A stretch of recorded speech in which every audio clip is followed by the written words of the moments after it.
jërë ngeen jëf mbokk yéen ñi nga xamante ni yéen a ngi déglu rajo Rewmi FM 97.5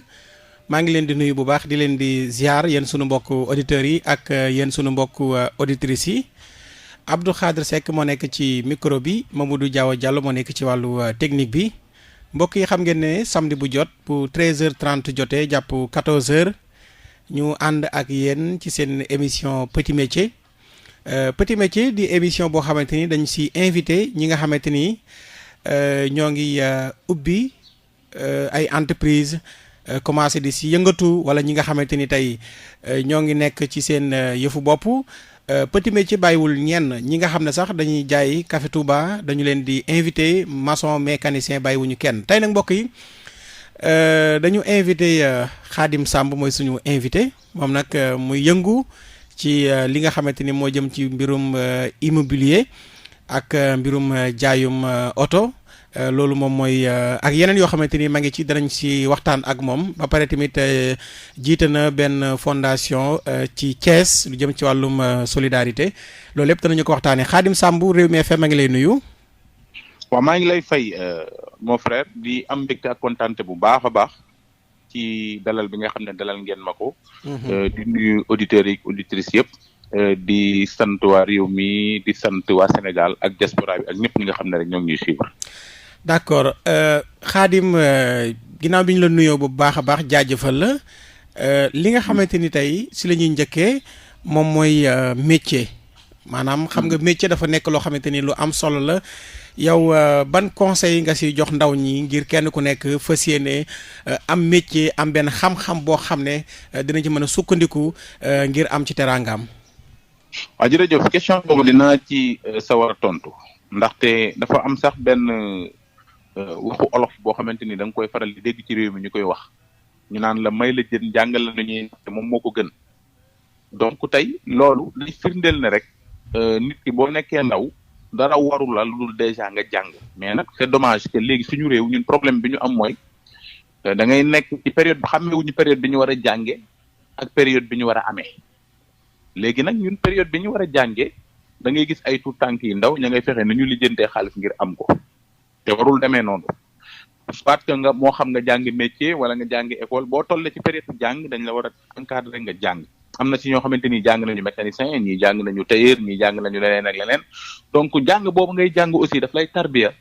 maanaam def ci yow xol bu yaatu ndaxte boo amee kilifa goo xam ne moo la jiite ci wàllum njàng bi dina la mën a teg ci yoon tarbiya la teg la ci jàngal la xam nga léeg-léeg nga gis lu la neex ak lu la naqari loolu day tax bu ëllëgee lépp loo xamante ni jox nañ la ko di nga ko mën a gérer. d'accord Khadim am na solo mais léegi li nga xamante ni moom lañ fi faral di nemmeeku tamit Khadim bëri na ay ndaw ñoo xam ne dañuy nekk fenn di jàng métier mais duñu fa toog wala duñ ko tarbiyu ba nga xamante ni tey dina am xam-xam bu mag bu nekk si ñoom mais da ngay gis koo xamante ni mën a nekk tailleur wala mécanicien wala menuisier wala plomberie daf ciy dugg tuuti rek génn ci ngir bëgg ci am xaalis kut loolu tamit est-ce que du andil ndaw ñi léeg-léeg jafe-jafe. waaw moom mooy li ma la expliqué sax xam nga tey boo xoolee chômage bi li tax mu gën a bari ci dëkk bi mooy amatuñu temps bi nga xam ne moom la ñu war a jël maanaam suñu lépp dañ ko yàkkamti te aussi loolu aussi dama ciy jox responsabilité aussi parents yi aussi am nañ ci une part de responsabilité parce que tey boo amee sa doom mu nekk xale demagul fenn donte nanguwul jàng école wala leneen ak leneen donc tey am na métier boo xamante ni tey jii nii dugg na ci mi ngi koy def. métier boobu da nga ko ci war a suivre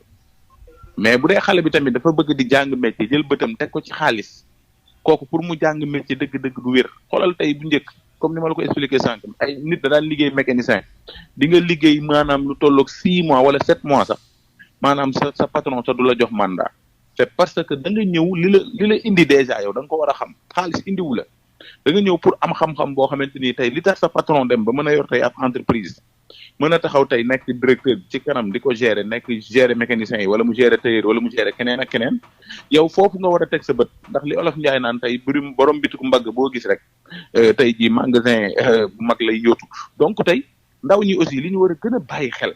mooy gis nga réew mi pour ñu avancer ko pour mu mën a jëm kanam déjà il faut que ñu jàng métier il faut que tey ñu jàng boo jàngee nag ba pare nag après li ci des mooy lu jëm ci wàllum kooku soog a ñëw mais bu fekkee dañu ne tëb rek jiital xaalis wala ñu tàmbalee bëgg xaalis wala ñu tàmbalee am amin boo xamante ni xaalis loolu mooy waral yenn yu bari ngay gis la jeunesse ñu ci bari boo gisee seen vie mën a détruire loolu moo koy indi parce que dañu dem ba ci biir ñu tàmm alal tàmm yor weccet bu ñu demee ba amatuñ ko loolu moo leen poussé ñu def ñaawteef wala ñu def naka su dul noonu. d'accord jërëjëf Khadim Samb yow nga yëngatu ci lu jëm ci mbirum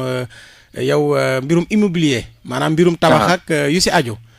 ak mbirum jaayum oto. est-ce que am na leneen tamit loo xamante ni yaa ngi ci yëngu comme métier. waaw xam nga aussi maa ngi lay remercier ci question boobu parce que man avant may créer sax sama entreprise maa ngi doon yëngu ci wàllum tool di def ay ginaar di def ay nen jusqu'à présent ñu ngi koy def ñoo ngi def ginaar ñoo ngi def nen mais xam nga tey. boo xoolee da nga doon yari ginaar. waaw dañuy yëngu ci yooyu yëpp man xam nga man moom yàlla dafa def ni man comme ni ma la koy waxee sànq man liggéey dama ko teel a gëm. man bi ma gën a nekk jeune bi ma yàlla defee man jàng métier man maa ngi jàngee métier chemin de fer falaa nekkoon bi ñu koy privatiser en 2003 maa ngi woon section air bu def vapeur falaa nekkoon fi ñuy réparer train yi ñu privatiser ko ci laa jóge foofu dem defi commerce bu événement màggal ñëwaan damay jënd bagage dem Touba jaay taxaw ci tali bi di jaay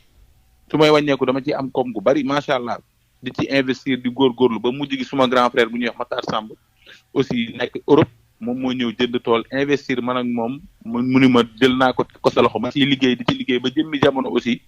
ma dugg ci immobilier bi tey jii am naa suma entreprise créé naa ko mu tudd groupe Dialibatoul Marahib boo xoolee tey am na filière yu bari ña nga fa ndax bu dul loolu tamit suma grand bi ma lay moom day jaay ay oto man ak moom dañ ciy liggéey dañuy jaay ay oto dañuy def location de voiture xam nga en même temps transfert d'argent yi aussi ñu ngi koy def nen yeeg ginaar yi ma la doon wax aussi bàyyi wuñ ko ñoo ngi ciy yëngatu mbirum terrain aussi ñoo ngi ciy jëflanteeg ay nit di leen ko jox maanaam di leen jox ay këyit yoo xamante ni lu wér la ndax xam nga mbirum suuf moom Sénégal moom dafa commencé bari ay détails waaye yàlla mi ngi ciy kàttanal ba ñu ngi ciy jëflanteeg suñu bopp mi ngi def ne la ñu bëgg ña ngi koy am ci anam bu wér donc loolu moom suñu wàllum liggéey la te ñu ngi ciy góorgóorlu léeg-léeg tamit wàllum appartement yi ñi nga xam ne dañuy louer seen appartement léeg-léeg ñu jox ñu appartement boo xamante ni dañ leen koy gérer mën leen ko louer ay clients yoo xamante ni dañ ciy dëkk weer dee ñu ramasser leen seen salaire liñ ci am ñu jël ko la ca des ñu jox leen ko comme ni ko ñëpp di defee rek ñu góorgóorlu en tant que ndaw waaye nag lépp it li ci ëpp importance ci wàllum liggéey boobu yëpp ma la wax mooy nga teg ko ci yoon teg ko ci njub ndaxte àdduna moom lépp loo tegul ci yoon tegoo ko ci njub fu muy mujj moom ñëpp xam nañ ko rek la ngay xëy bis rek maara day taal ñu ne diw de am na jafe-jafe moom ñu téye ko wala moo ngi ñu téye feneen kon àdduna lépp lu nit di yëngatu na nga jiital sa xol xam ne da ngaa war a jub ndax léeg-léeg nga jub jëflanteeg ñu dëkk Sénégal léeg-léeg nga jëflanteeg ñu nekkul Sénégal surtout man ñi may jëflanteeg ci bari nekkuñu Sénégal donc loolu ay confiance la nit bu nekkee bitim réew liggéeyam alalam di la ko yónnee di la wutloo terrain wala mu lay wutloo oto wala leneen ak leneen kooku da nga ko war a wutal loo xamante ni heure bu wàccee ci réew mi bu ngeen àndee nga ne ko li ma la wutaloon moo ngi nii ñun nag loolu dañ koy bàyyi xel ba tax na ne tey xam nañ ne daal àdduna lépp lu ay di yëngatu rek moom bu amee ak njub moom suñu borom mën na la cee kàttanal waaye boo ci jubloo leneen loo xamante nii nag pour nax doomu aadama yel moom fi ngay mujjee moom mooy mara day d'accord Khadim Samb dana ñëw ci entreprise boobu nga xamante ni tey wala société boobu nga xamante ni yow créé nga ko wax nga tamit ne jaaroon nga chemin de fer li nga xamante ni Khadim mooy mbirum ginaar yi ak mbirum nen loolu lan moo la ci dugaloon aussi sëñ Khadim waaw loolu liñ ci dugal mooy comme li ma la wax dañu dem ba benn période suma grand frère ñu jënd tool bi ñu amee tool aussi ñu tabax ci ay box def ci ay pondeuse mooy yi nen ba pare grand bi day dugal pondeuse man ma koy gérer ñuy dem di livrer Dakar ay réseau yu mag ñu nekk Dakar dañuy dem di livrer foofu ginaar yi aussi man ma koy dugal di ko jaay xam nga léeg-léeg période bi mu neex léeg-léeg du neex parce que xam nga mbirum ginaar ak nen Sénégal moom liggéey la boo xamante ni au début bi sax neexoon na mais dañu xëyandoo réew mi yëpp song ko ba pare aussi y a des entreprises yoo xamante ni ñi ngi ci réew mi tamit aussi jaay aliment en même temps tamit ñoom it dañoo produire ay ginaar di produire poussin yoo xamante ni dañuy concurrencer clients yi te loolu aussi c'est anormal loolu lu may profité di ko réclamer la parce que dama jàpp ni su fekkee ne tey yow nit ki da nga koo jaay poussin jaay ko aliment mais bu ko concurrence mais nga jaay ko poussin jaay ko aliment ba pare yow it nga dem ubbi ay box yu gën a mag ci àll bi man ma produire nen yow nga produire nen mën koo jaayee 1000 francs man ma produire nen mën koo waroon koo jaayee 1800 yow nga koy bazarder 1000 francs man sama nen du jar ginaar bi nga xam ne aussi 2500 wala 2000 lañ koy ramasser ci tool bi yow nga koy jaayee 1700 ci 1800 je crois que ne loolu moom c'est anormal nañu jàppale aussi sénégalais yi nga xam ne ñu ngi ci réew mi ah loolu kon bàyyi seen yitte loolu bokk na si li liggéey. li yàq secteur boobu Khadim ñu bari ñoo ngi wax loolu. ah ma ne ñu bari ñoo ngi wax ne ñi nga xamante ni tey ñoo leen bëgg a def ay concurrent ñi nga xam ne ay entreprise yu mag lañ yor di indi ay poussin ci réew mi ak ay nen ñooñu bu ñu bëggee dugg ci mit ci biir yéen li ngeen di def bokk na si li yàq métier bi daal. waaw mais mooy li ma la expliqué léegi xam nga bu ñuy wax Sénégal ñuy wax ne wàllum liggéey mais Sénégal ñi fi ne te bëgg liggéey bari nañ de mais lan mooy problème bi mooy dañu amagul indépendance ci suñu wàllum liggéey maanaam xàmmeewuñu ñun lan xam ne moom la ñu war a produire suñu réew ba ñëpp matal ko ba tax na ne tey bu ñu waree indi dañuy dem di jëli di indi rek beneen bi mooy li ci gën a doy waar aussi mooy entreprise yi ma lay wax yi nga xam ne ñoo ngi nekk biir Sénégal nga xam ne ñoom ñooy jaay client bi poussin jaay ko aliment entreprise boobu day wàññeekuwaat ci biir dëkk bi dem ci àll bi am fa ay boxam yu mag a mag di produire loo xamante ni client bi mënu ko produire léegi nag ñi nga xam ne ñoom ñooy acheteurs yi ñiy jënd bu ñu demee ci àll boobu moom mi nga xam ne moom moo ma jaayoon aliment jaay ko poussin da koy def may nen bi man su ma ko waree jaayee 1800 moom da koy jaayee 1300 ginaar bi moom bu ma ko waroon jaayee man su ma ko waree jaayee 2500 wala 2000 ramas moom da koy jaayee 1800 léegi bu ko defee ñi daan jënd si ñun dañuy obligé ñoom demaat ci moom mi nga xam ne moom moo ñu jaayoon aliment ak poussin di jëndaat si ñoom ñun bu ko defee suñu stock day yàqu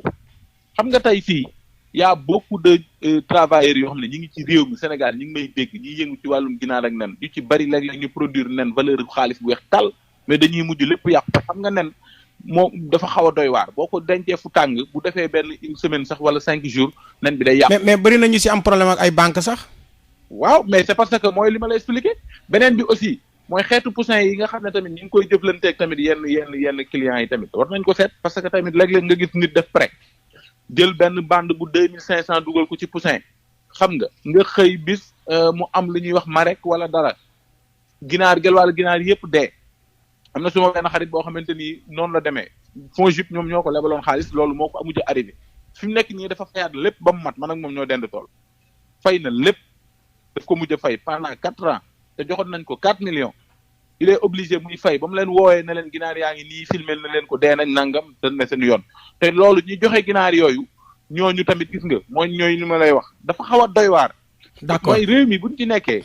bëgg Sénégal jëm kanam ay doomu sénégalais ni ci réew mi bàyyi demuñu ñëw gaadiwuñu demuñu bitim réew demuñu fenn ñu ngi bëgg a toog fii liggéey ci réew mi pour am lu ñu am mais dañ leen a war a jàppale mais waruñu leen a faqatal te loolu aussi dama ciy lancer appel le président de la République Macky Sall pour ñu jéem a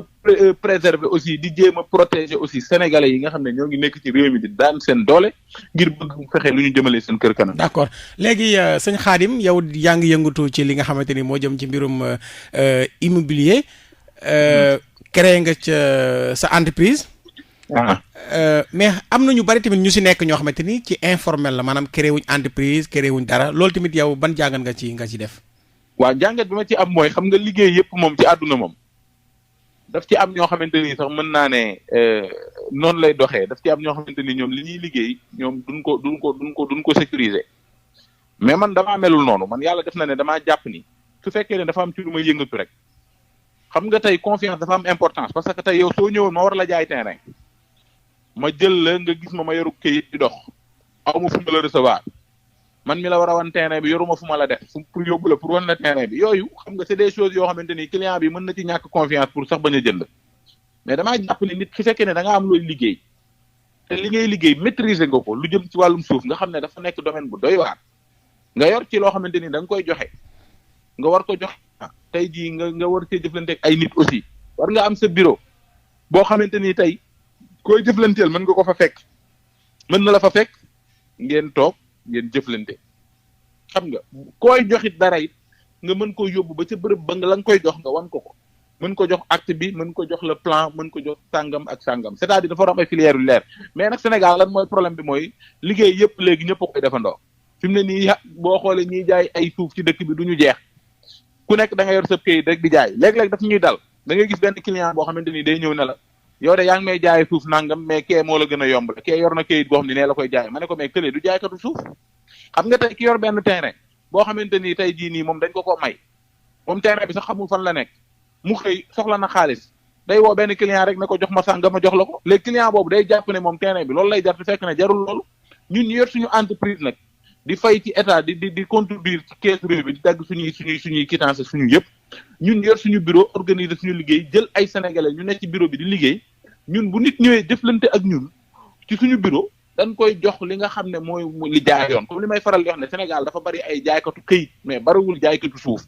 bari na ñu yor këyit rek mais boo leen waxoon fan la terrain yi nekk mënuñu la ko wax te loolu tamit lu dangereux la ci réew mi Sénégal ñun ñoo ko mën a defar te confiance dafa am importance ci nit bu ñëwee bàyyi yitteem liggéey àllam xamoo fu mu ko jëlee ñëw ne la wutal ma sàngam da nga ko war a jox loo xamante ni bu ëllëgee du ci am dara jafe mais Khadim jaay suuf lan mooy risque yi yan risque moo si am waaw risque yi mooy xam nga léeg-léeg aussi mooy comme li may wax xam nga suuf moom dafa bari ay mbir yu ci nekk te mbir yu ci nekk li ci ëpp mooy léeg-léeg aussi ñu am ay lotissement yoo xamante ni gars yi dañ koy def te duñ ko vérifier xam nga maanaam cadastre du ci am yoon maanaam suuf yoo xamante ni xam nga léeg-léeg nga def lotissement boo xamante ni tey boo demee titre foncier global mi ngi fa tëdd wala titre foncier individuel lu jàmbur wala zone boo xamante ni ñu ni zone militaire la kenn amul droit def ko lotissement y a des secteurs yoo xamante ni même buñ ko daggee ba borné ko un jour viendra dañuy ñëw xamal leen ne fii de nga dagg jëfi jàmbur la fii mbokku ci lii état ko moom wala lii sàngam loolu day am léegi nag yu mel noonu dafa jar a càmbar ba tax na ne nit ki balaa ngay liggéey dara cadastre mi ngi fii Sénégal lañ fi nekk lu jëm ci wàllum suuf boo amee defaree sa plan ba warul nga def sa lotissement nga def say vérification ñoom boo demee lépp luñ la wax nga tag ko téere parce que ñoom yor nañu plan boo xamante ni moo couvrir tout le Sénégal fépp foo xamante ni lu fa état moom la fépp foo xamante ni zone militaire la fépp foo xamante ni tamit xam nga waruñu ko laal ñoom danañ la xamal ne leen kat lii ñu dugg waruñu ko laal mais Sénégal dañuy nekk ci dëkk boo xamante ni dañu dëgër fit léeg-léeg nga gis ay nit def ay lotissement sax te amuñu suuf yor ay kayit mais loolu moo gën a dangereux sëñ bi mais Khadim Samb boo yoree tamit yow yëngatu ci wàllum immobilier mais il faut tamit yow tamit est-ce que di nga am ay conseillers yoo xamante ni ñoo lay conseiller ci lu jëm ci mbirum yoon est-ce que tamit loolu maîtriser nga loolu ci entreprise bi. waaw xam nga Olof Ndiaye dafa ne comme li ma la waxoon sànq mais la jën jàng na nu ñuy nappee moo ko gën man yàlla def na ne immobilier yàgguma ci. mais nag damaa am ay mag yoo xamante ni dama leen a gis ñu ci yëngatu te ma gis ne bañ ci dee yëngatu ba tey suñu borom mi ngi leen di suturaal que ne mosoo dégg ñu ne am nañu problème sàngam ba may yëngatu ci li may yëngatu dama dem ci ñoom waxtaan ak ñoom mën naa bañ a tudd seen i tur sax ndaxte ay nit lañ ñu siiw ci dëkk bi mais dama dem ma seeti leen ma waxtaan ak ñoom ci seen bopp ñoo ma teg ci yoon ne ma looy jëflanteeg nit na nga ko gis ba pare te nga dem nga vérifier ko balaa nga koy jox benn doomu aadama te mu ne ma lépp loo xamante ni tamit boo ko joxee doomu aadama bu la fekkoon sa kër 4 heures du matin yee la war nga koo mën a yóbbu li nga ko jox li nga ko jaay xam nga loolu tamit lu am importance la mooy li ma lay wax sànq lu jëm ci wàllum këyit yi dama ne la léeg-léeg da ngay gis ñoom dañuy yor ay këyit mais yoruñu suuf Sénégal nag dafa bari ñu naïf da ngay ñëw wan leen benn këyit ci mbedd mi rek ne leen terrain bi de bërëb sàngam la ne kaay ma jaay la ko rek ñoom ñu jënd këyit gi nag léegi nag après nag ñoom ñu dem toog seen kër da ngay gis ñoo xamante ni tamit li ci gën a doy waar léeg-léeg nit ñi dañuy jënd terrain des fois ñi nga xam ne ñooy jaay suuf dañuy am na ci côté boo xamante ni tamit léeg-léeg clients yi jàppalewul leen xam nga mooy ban côté mooy clients yi aussi léeg-léeg daf ci bari ñu tayal nit jënd terrain nga boole ko géomètre mu dem génneel ko mu toog 7 ans 8 ans demu fa xam nga tey terrain bu au moins bu la ko joxee mais demal nga jënd 4 poto sax ay borne ay poto wala nga woo benn maçon mu ong defal la ko bind fa sa numéro de téléphone. waaw d'accord mais Khadim am na tamit ñoo xamante ni tey ñi yëngu ci mbirum immobilier dañuy nax surtout nag sunu mbokk Modou yi ak jigéen ñi dañ leen di faral di nax bu baax a baax ci mbir mi léegi da nga gis ko xam day ñëw wan la fii jaay la ko keneen ñëwaat yooyu yëpp dañ ko si faral di nemmee ko lan nga jàpp ne moo waral loolu. waaw li ko waral mooy li ma la wax rek dama ne la ñiy jëflanteeg ñin ñi ñoo wute. xam nga sànq maa ngi la koy wax nee naa la man ñi may jëflanteel ñi ci ëpp dëkk ñu Sénégal ay moodu la ni yàlla xam na ko damay wax rek mais képp ku ma fa jox dara danaa ko filmer ba nga gis ko wala WhatsApp vidéo sur place rek ma lay jox mi ngi nii xool ko boobooy bi njëkk te man du ma jox kenn suuf nga même boo nekkee bitim réew te du ma ànd ak sa mbokk bu nekk Sénégal dama naan la wool sa mbokk bala doy mu ñëw bu xoolee ba mu doy ko bu ñu jëflante nga yëkkati li nga may jox mbokk waaw xam nga lépp rek mooy li ma la wax sëñ bi dafa dépendre rek ci doomu aadama yi benn doomu aadama bu ci nekk intention lan la d'accord mais xam nga tamit Khadim xam nga tamit tey par exemple tey yow mi nga xam ne yaa yëngu ci mbirum immobilier am na ci détails yoo xamante ni yow yaa ko xam mais ñi nga xamante ni tey sama classe gi am na ci loo xam ne mënuñu koo xam ndax léeg-léeg da ngay faral di gis ci réseaux sociaux yi wala ci site internet yi wala ci yenn journaux yi nit def ci publicité daal ne bërëb sàngam dafay jaay 12 parcelles nangam ak nangam wala wax mètre carré beeg yëpp ma ne bërëb sàngam dafa fay jaay 1500 mètres carrés disponible na ci wetu bërëb sàngam la joxe ay numéro téléphone mais man su ma ñëwee loolu aw ma ci lu dul yow nga ñëw mu wan ma na ma fii la terrain bi commencé fii la yem këyitu terrain baa ngi nii te alors que ni nga ma ko jaay yow amaana jaayee woon nga ko keneen noonu. loolu tamit day faral di am. waaw mais loolu aussi xam nga client bi aussi am na ci une part de responsabilité. xam nga part bi mu ci am mooy lan. waaw mais xanaa këyit buñ la ko joxee këyit gi defareewuñ ko kenn defareewu ko ci kër sëñ bi këyit gi lay jaay ne la këyitu suuf la. mais xanaa am na bërëb buñ ko defaree. bu dee domaine la génnee. wala mairie sàngam la génnee mais demal foofu nga vérifier ko. pourquoi tey nga nangu rek nit ki yow nga jël sa alal nga yor sa alal sa poche ñu war la jaay dara rek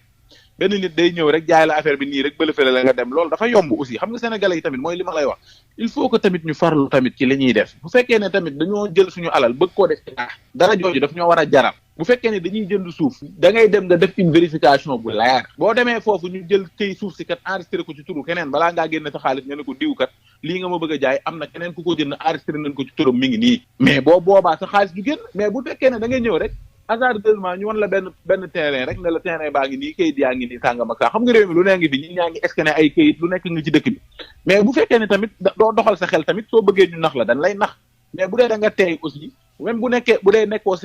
Sénégal yaa ngi bitim réew amoo droit ngay jënd dara te yebaloo say mbokk yi nekk fi xanaa ku nekk bitim réew am nga ay mbokk Sénégal. d'accord mbokk yéen a ngi dégg jërëjëf Khadim mbokk yéen a ngi déglu rajo Rewmi FM ngeen si ànd ak Abdou Khadre Seck samedi bu jot ba 13h30 jotee jàpp 14h seen émission Petit Métier tey ñu invité ci Khadim Samb moom nag ndaw la boo xamante ni tey am na fu bari foo xamante ni jaar na fa jaar na ci li nga xamante ni moom mooy mbirum yarum ginaar ak lu soxal mbirum nen ak xeet yooyu wax na ci entreprise yu mag yi nga xam ne dañuy yëngatu ci wàllu woowu ba pare. loolu ñoom niñ ciy duggee dafay daaneel ñi nga xamante ni tey ay ndaw lañ te amuñu benn départ bu mag. Khadim noonu la. waaw noonu la. d'accord léegi yow tamit da nga yëngatu tamit ci mbirum njaayum oto. mu nekk ay métiers yu bari yoo xamante ni Khadim yaa ngi koy def bala ñu ñëw ci métier njaayum oto mi. ndax ñun gëm nañ ne nit dafa war a am ci lu muy yëngu ngir mënal boppam mënal sa bopp. ban jàngat nga ci def fas yéene ba nga xamante ni daal yaa ngi xëy yaa ngi dem yaa ngi ñëw yaa ngi dugg yaa ngi génn yaa ngi koy teg si yoon yaa ngi si am looy suturlawoo lan nga ci wax ndaw ñi ndax gis nañ fi ndaw ñoo xam ne nag dañuy jàng ba yor seeni diplôme jàpp ne dañoo war a dem toog ci bureau yi wala état moo leen war a wutal liggéey lan moo ci sa xalaat. waaw xam nga déjà man mii di wax ak yow yàlla def na ne man déjà diplôme yooyu ngay wax man aw ma ko man fi mu ne nii xam nga nag àdduna nag Olof Njaay dafa am lu mu wax lépp lu waaye doonul taalibeem doo doon sëriñam il faut nga tarbiyu tuuti pour mën a nekk dara man bi may liggéey dama dem jaar suma mag moom laa la wax dafa ma jox tool responsabilisé ma ba ma jugee ci loolu dama dem ba xam ne nag dafa jot nag ndax nit ki da ngay toll foo xamante nii ci àdduna say yëfi bopp dafay da ngay toll foo xamante ni da ngay xam ne il faut nga am loo xamante nii nag maanaam day indépendance yow donte mën ngaa liggéeyal ku nekk nag ci loolu aussi ñun bi ñu xoolee tamit ni ñu jiitu ci liggéey bi ñu xaw imposé wu daal di xool nu ñu doxe mais lépp xam nga lan moo ci jiitu. waaw il faut que yow nit ñi am sa confiance. moo tax gis nga sëñ bi àdduna bi. waaw àdduna bi. il faut que nit ñi bàyyi xel mais Khadim dafa am ay ndaw ñoo xam ne comme yow lii ngay yëngu. ndax tey par exemple tey man invité naa fi ay ndaw ñu bari ñoo xamante ni dañuy yëngatu ci wàllum élevage. ñii di yëngatu xëy defi mécanicien ñii xëy defi nàngam mais yow lan moo ci sa xalaat ci ndaw ñi nga xamante ni tey dañoo toog jàpp ne état moo leen xam nga yow liggéey bi nga def nii état wutalu la ko. ñi nga xam ne dañoo jàpp ne état moo leen war a wutal liggéey. duñu góorgóorlu ci dara. lan nga leen di ñaax. waaw li ma leen di ñaax mooy ñu wut ci lu ñu jàppandiku en attendant il faut que ñu am ci lu ñu jàppandiku mais tamit sëñ bi. waaw. état aussi tamit ci côté boobu tamit dañ koy ñaax ñu gën a góorgóorlu tamit xam nga aussi. man mënuma concevoir ñun suñuy doomu réew. jàng ba yor seeni diplôme te ñun tey boo xoolee suñuy doomu réew boo demee ci fac médecine ak fac yëpp nga xam ne ñoo nekk fii ci université. suñuy doomu réew dañ fa jàngandoog ay tunisien jàngandoog fa ay marocain jàngandoog fa ay yeneen doomi xeeti réew yu nekk en Afrique. te tey ñooñu boo demee seen dëkk lan fa représenté tey maara day taale te ñun suñuy doomi réew ñoo leen doon raw sax ci compo yi ñoom daaw ñu jël sax 10e. tey jii boo demoon dëkk bu mel ni Maroc nga dem ci seen hôpital yi ña ko diriger tey nga xam ne hôpital yi boo ko duggee da ngay yéemu seeni doomi réew yooyu si leen jàngee fac médecine bu Dakar te ñoom suñu sénégalais yi newoon fii ñoo leen dàqoon a jàng foofu raw leen te ñun suñu sénégalais yooyu tey ñoo ngi ci mbedd yi di naan café donc tey dafa am benn manque de responsabilité boo xamante ni aussi tamit ñun suñu état daf ko war a gën a taxaw par rapport ak ñun suñuy ndawi réew xam nga tey liggéey am na solo mais sëñ bi am na loo xamante nii neexul dëgg la jàng ba yor say diplôme nga xam ne tey yow da nga mérité tey war a mën a bokk ci entreprise bu mag wala doxal lu mel ni ay hôpital ak yeneen ak yeneen. te xëy bis ñu naan la waaye sëñ bi demal nga dawal Jakarta wala demal nga jaay café Touba ak sëñ bi ci ku yor koo xamante ni da ngaa yor ay diplôme jàng fay millions yu dul jeex mais dama ne la loolu neexul. d'accord léegi loolu nga wax Khadim lu am solo la te gis nañ fi tamit ñu bari ñoo xamante ni tey jàng nañ yor seen i diplôme même tey am na ñoo xamante ni jàng nañ ba war a nekk médecin war a nekk infirmier ñii war a nekk leneen ak leneen. te teewul fii la leen état bi bàyyi loolu nga wax moom remarque la boo xam ne gis nañ ko fi loolu nag est-ce que tekkiwul ne état bi moo respecté wul ndawi réewam. waaw loolu li ma ciy wax mooy xam nga man gis nga ci Covid bii ñu génn nii dama ciy laal benn anecdote bu ndaw dama gis suñuy ndaw yi mais fii nii Thiès université bu Thiès bii ndaw ñi defar ay appareils yoo xamante ni pour gel la. appareil électrique liggéey fi ay mbir yu yéeme. xam nga bi ma toogee dafa am lu ma jàngat dama ne mais ñun benn problème la ñu am Sénégal suñu état maanaam dafa mel ni dafa xaw a xeeb suñu xam-xam yi doomi réew. xam nga Sénégal fii yow yaa ma ko gën a xam sëñ bi. ni ñuy téye nit mooy ki yor 4x4 bu rafet. ki nga xam ne kosu na ba rafet yor 4x4 am na alal këram moo ngi nii wala sàngam ak sàngam mais ñaata étudiant ñu lay romb di dox ci dëkk bi. te kenn ku ci nekk xam-xam bi ñu yor maara day taal yi. maanaam ñoom ñi doon jàngandool boo demee yeneen dëkk yu mel ni ay Tunisie ki Maroc ñooñu ña nga dem di gérer lu rëy te ñun suñuy doomi réew étudiants yi ñu ngi fii di taxawaale. dëgg la léegi nag état bi il faut que mu impliquer suñuy étudiants wu dëkk. loolu dëgg la il faut ñu impliquer leen il faut ñu doyloo seen xam-xam il faut ñu roofoo ak ñoom mën a xam lan la ñu mën a liggéey ak ñoom pour développer réew mi sëñ. d'accord loolu nga wax lu am solo la sëñ Khadim ndax état bu Sénégal moo war a taxawu ñi nga xamante ni tey ay doomu réewum lañ te gis nañu taxawaay bi des na lu baree. dafa des mais taxawaay bi des na mais étudiants yi tamit ak ñeneen ñi am def formation ba pare.